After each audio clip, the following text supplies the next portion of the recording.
Na kama umevaa sketi ya majani, usikae karibu na mbuzi. Umevaa sketi ya majani, usikae karibu na mbuzi. Wewe unajijua ni dhaifu, halafu unakaa sehemu ambao unajua kabisa naweza nikaanguka. Kuna mtu ambaye kabisa unajua, pamoja na kwamba mimi nina ndoa yangu, ninajitahidi, kuna mtu unajua kabisa huyu jinsi ninavyomjua ataniangusha tu.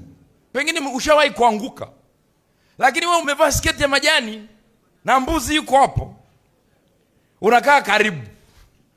Unategemea mbuzi afanyaje? Atakuacha uchi, utaibika tu.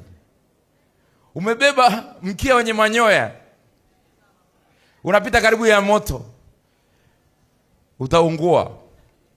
Au hapa si kuna muziki leo, tuashumu umebeba mayai yako mfukoni, alafu muziki umeanzisha huko tena, singeli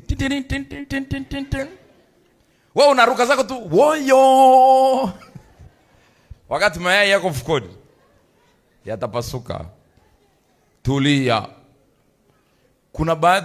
Kuna vitu ukivifanya au mazingira ukienda kwa jinsi unavyojifahamu utaharibu. Kama umebeba tembo kichwani, siname chini kuokota konokono. Tembo ni mzito. Tembo hauawi kwa manati. Tembo ndio familia yako, ndio mume wako umebeba. Sasa tamaa ya kutaka labda kuokota konokono itakufanya tu utadondosha tembo, na kujitwisha tena tembo ni ngumu. Chunga familia yako, chunga kazi yako, chunga mahusiano yako.